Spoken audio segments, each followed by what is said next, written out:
Hello and welcome back, everyone. My name is Irdina, and I am really excited about this 11th episode of Unpacking IVCO 2023 blog post.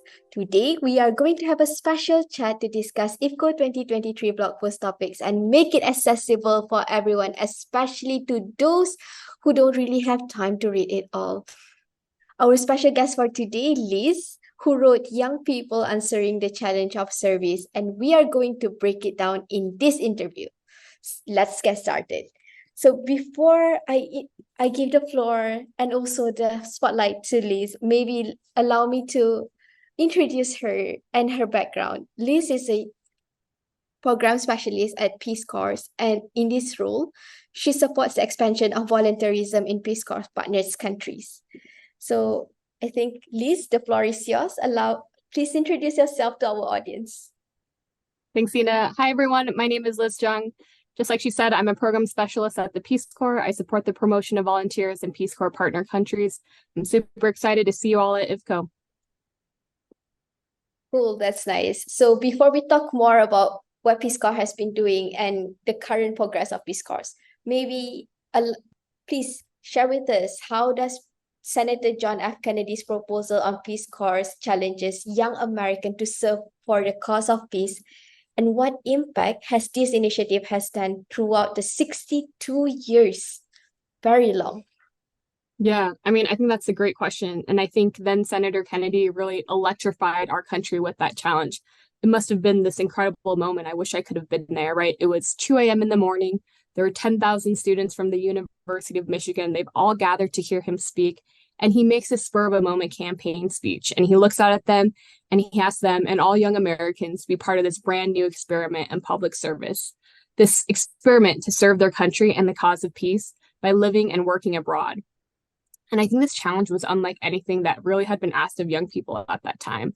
And the youth of the US responded. In the first few months of its existence, Peace Corps received 11,000 applications. Within the first year, more than 500 Peace Corps volunteers were serving in 9 countries. 5 years later, more than 15,000 trainees and volunteers in over 29 countries. And now more than 240,000 Americans have served in 142 countries, living and working side by side in global communities, working on locally prioritized projects.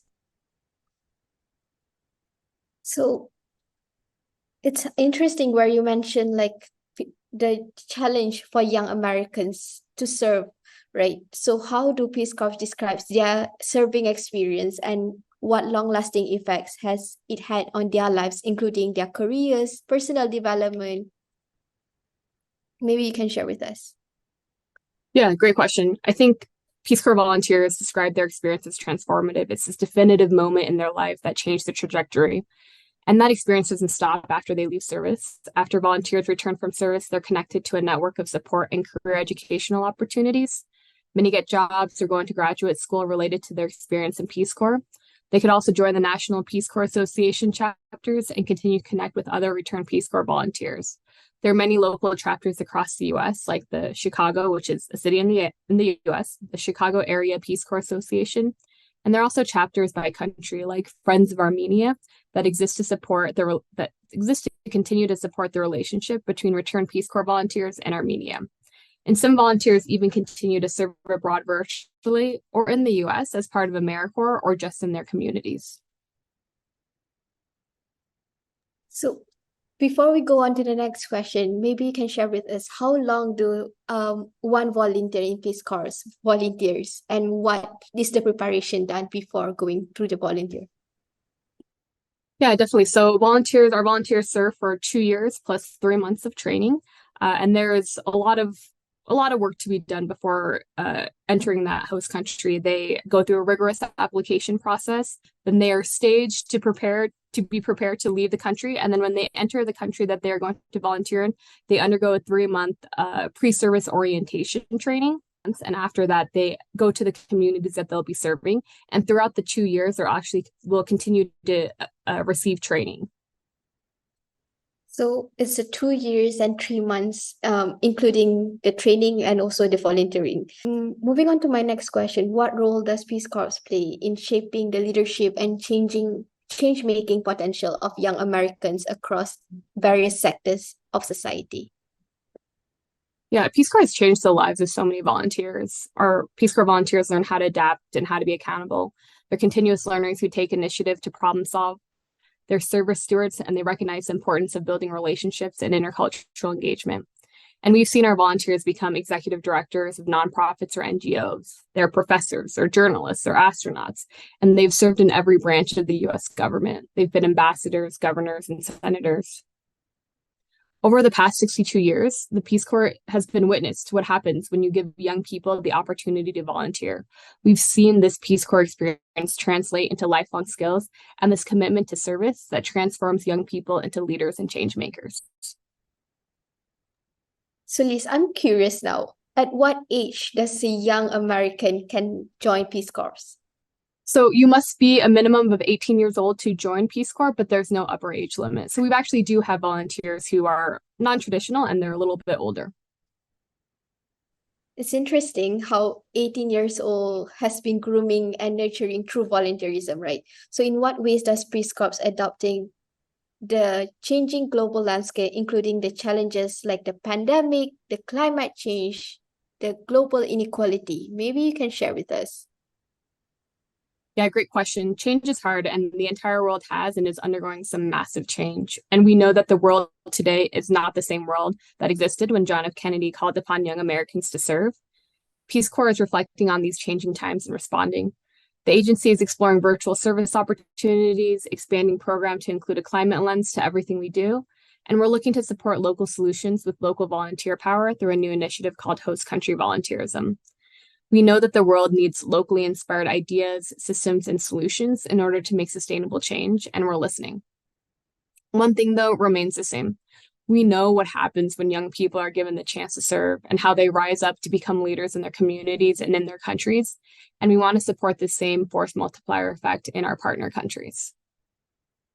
Maybe you can share with us like which countries that Peace Corps has been establishing partnerships. So Peace Corps is back in 57 countries, and there are about 14 countries that will be attending IVCO who are working on partner country volunteerism. And those countries are Georgia, Philippines, Peru, Tonga, Tanzania, Cameroon, Guinea, Cambodia, Costa Rica, Guatemala, Malawi, Moldova, and Togo. And we'll have staff from all those countries attending IVCO. So please reach out to them, say hi, ask them about the work that they're doing. Cool, guys. Don't forget to please sit down before you join the IVCO session. May we know like what is this a local community? Who are the local communities in these countries? Is it varies from the young to the old generations, or how? Yeah, so this answer is actually going to vary by each country because we're going to be looking to our country partners to provide that information. So we'll work with our partner countries to help them determine what population they want to be working with. How do they want to harness the volunteer power of that community? For a lot of our posts, it's going to be young volunteers. They're looking to harness the power of young people, just like we all are and will be learning about at IVCO. But there are also a couple of posts who are interested in exploring what does senior volunteerism power look like.